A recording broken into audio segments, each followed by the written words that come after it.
Hi guys, welcome to movement YouTube channel. ఈ video అయితే చివరి వరకు చూసండి. రామ్ చరణ్ ఫ్యాన్స్ అయితే అసలు మిస్ అవ్వద్దు. రామ్ చరణ్ గారు, శంకర్ గారు, దిల్ రాజు గారి కాంబినేషన్లో గేమ్ చేంజర్ మొదలైన సంగతి మనందరికీ తెలిసిందే. ఈ సినిమా అయితే జనవరి 10వ తేదీన రిలీజ్ అవబోతుంది. 21వ తేదీన డల్లాస్లో అయితే ప్రీ రిలీజ్ ఈవెంట్ అయితే జరగడం మనందరికీ తెలిసిందే. బేసిక్గా ప్రీ రిలీజ్ ఈవెంట్కి ఎక్కువ మంది జనాలు అయితే గ్యాదర్ అవుతూ ఉంటారు. అది మన ఇండియాలో ఎక్కడ జరిగినా సరే దానికి పెద్ద ఆశ్చర్యానికి గురవలసిన అవసరం అయితే లేదు. కానీ ఏకంగా రామ్ చరణ్ గారు అయితే ఒక కొత్త ఫీట్ని సాధించారని చెప్పొచ్చు. డల్లాస్లో ప్రీ రిలీజ్ ఈవెంట్ చేసి ఆ రేంజ్ జనాన్ని అయితే గ్యాదర్ చేయడం మామూలు విషయం కాదండి. ఊరికే అయిపోతారు గ్లోబల్ స్టార్. ఆ గ్లోబల్ స్టార్ ట్యాగ్ తగ్గట్టు దానికి న్యాయం అయితే చేశారని చెప్పుకోవచ్చు. ఒకసారి మీరే జనాన్ని చూసేయండి.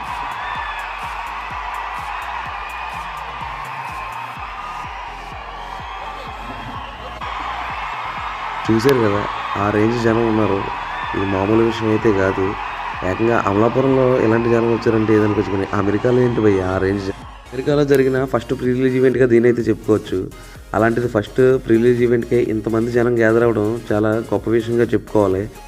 బేసిక్గా మన లోకల్లో పెట్టినప్పుడు అయితే హైదరాబాద్లో కానీ లేదా ఆంధ్ర తెలంగాణలో కానీ లేదా ఇండియాలో ఎక్కడైనా కానీ ఈ రేంజ్ జనం అయితే గ్యాదర్ అవుతూ ఉంటారు. బట్ అమెరికాలో ఒక స్టేడియంలో, ఇండోర్ స్టేడియంలో ఆ రేంజ్ జనం అయితే గ్యాదర్ అవ్వడం మామూలు విషయం అయితే కాదు. ఇది ఒక రామ్ చరణ్ గారికి సాధ్యమైంది. గ్లోబల్ స్టార్ అన్న పేరు ట్యాగ్ ఊరకనే రావు. ఆ రేంజ్ క్రేజ్ ఉంటేనే వస్తాయి.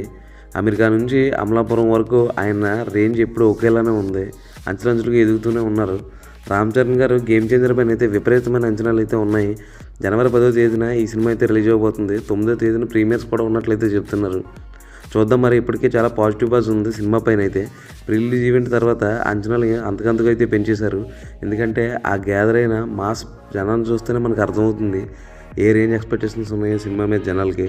చరణ్ గారి స్టామినా ఏంటో మనం రంగస్థలంతో చూసాం, త్రిపుల్ కూడా చూసాం. ఇప్పుడు ఏకంగా సాలిడ్గా సింగిల్ స్ట్రైట్ ఫిల్మ్తో వచ్చేస్తున్నారు. మరొక్కసారి రంగస్థలం తర్వాత ఆ రేంజ్ పేరైతే వినిపించబోతుంది రామ్ చరణ్ గారిని. అభిమానులు అయితే హర్షం వ్యక్తం చేస్తున్నారు. డల్లాస్లో గ్లోబల్ రేంజ్ ఫీట్ సాధించిన రామ్ చరణ్ గారికి శుభాకాంక్షలు. మరిన్ని అప్డేట్స్ కోసం సబ్స్క్రైబ్ చేసుకోండి.